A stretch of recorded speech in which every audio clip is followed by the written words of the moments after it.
Hello everyone, it's Jessica here with another layout for a cherry on top crafts. I'm also pairing this up with the Scrap Timber Challenge and the Mad About Mini Paper series. Today's prompt for Scrap Timber is to use a 6x6 paper pad.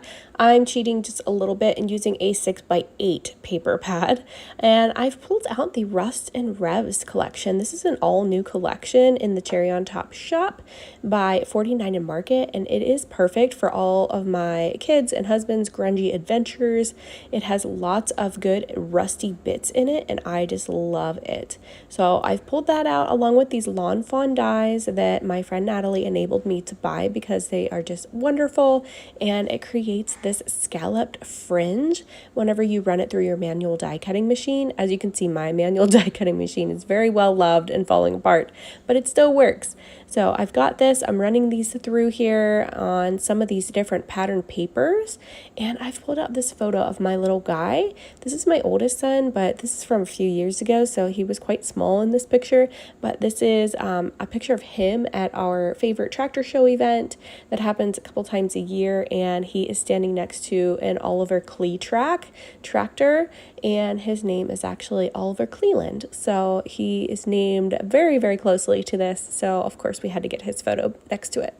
So I'm just matting my photo with a couple of these pattern papers. As you saw there, I actually just used a scrap from one of the ones that I ran through my Big Shot machine to cut out the die, and I had a scrap left over, so I just used it to mat my photo. There's a little space at the top sticking out, so I just stapled it a couple times just to keep that little strip on there and attached, and then I matted again and just roughed it up on the edges.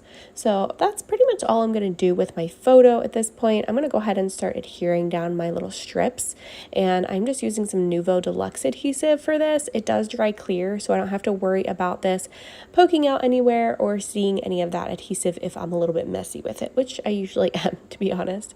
So I'm going to go ahead and start sticking all of these down, and then I thought, you know what, this would look really cool if I did some machine stitching across the tops of all of these as well. It does come with the die to finish off the top.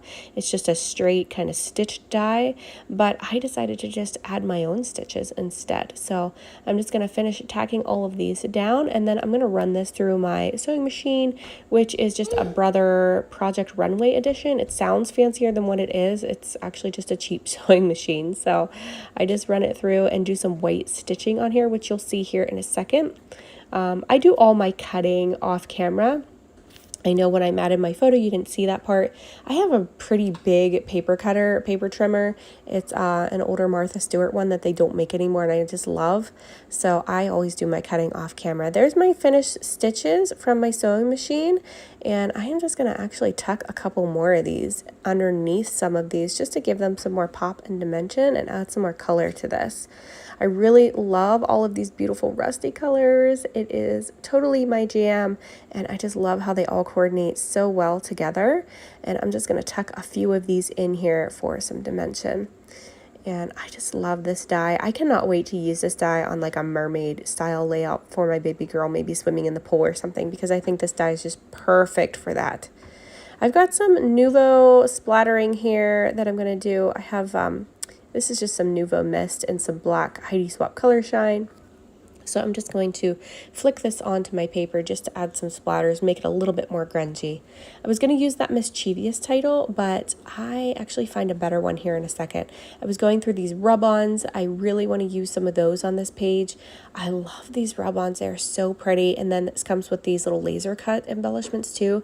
Look how many are on these, and they are double-sided. They're like folded in half, so you've got two sides to this, and then there's 4 sheets of them all together. So I love all of these. They're just so grungy and cool to add to these layouts of my boys, and when they have garage time with daddy, they'll be perfect for that. I'm just going to add a couple of these rub-ons, so I'm just trimming off the ones that I want and then peeling off that backing and sticking it right down to my layout, and then I'll use my little tool, which is actually just a bone folder, to do my rub-on transfer. I found that other die cut in the die cut pack that says boys and their toys, and I just thought that was perfect for this layout because he's just posing by his favorite little tractor. And I just thought that would be perfect on this one. So I'm going to use that as my title instead. And I decided I'm going to scatter some of these wordy bits around on the layout as well, because I really love all these cute little coordinating wordy phrases that come in this die cut pack. And I just thought they would look so cute along with those scalloped fringy borders just kind of scattered around the page. So this layout came together fairly quickly. It's pretty simple for the most part, but I just love adding all these little layers and all of these little fun embellishments. I love these little gears. They're just the perfect feel for this layout. It kind of looks like there's a gear on the side of that tractor, so it just went perfectly along with that photo, and it really kind of makes the colors in this photo just pop with the green grass and the sky because it was really bright. So I just love the way that this collection brings out the colors in my actual photo, which is kind of something I always strive for. I always try to mix my collections with my photos and kind of make everything match and make my photos be the main focal point, because in the end, that's really my goal here. I'm documenting my photo memories, so I want the photo to shine on my page. I don't want to hide it so much or kind of dull it out with all of my snazzy embellishments. I want it to be the focus. I've got this classic little wordy bit there that I'm going to use at the bottom. I just thought that was perfect for this little tractor because it is a classic. It's pretty old, and this is an antique tractor show that we go to twice a year, so I thought that was just perfect. I'm going to actually pop my photo up off the page to give it some dimension, so I'm just using my jumbo foam tape roll to pop this up. I'm just trimming some pieces down to put on here, and then I'll peel those backing pieces off and actually adhere it down to my page. Can't remember. I think I need to do this rub on. Yep, I need to do the rub on transfer. So here's that bone folder tool that I use, and I just run it along my paper there and do that transfer and then peel that backing piece off. I usually peel the backing off kind of slowly so that I can make sure that I've gotten all the parts adhered properly. So there's my photo. It's going to go right there. I'm going to continue gluing down the rest of these little embellishments, and I'm going to get my title on there. I've got to pop it up as well because it is going kind of overlapping with my photo. So I want to make sure that I use some foam tape on that as well. But I'm just going to do it with one side, and then I put some Nuvo glue on the part that's actually attached and overlays on the photo.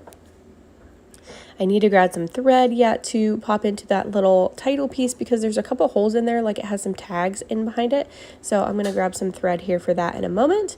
But I decided to add a couple more rub-on transfers before I finish this one up. I really loved this one. It's just super appropriate for this layout. I loved my son's hair in this one and how long and curly it was.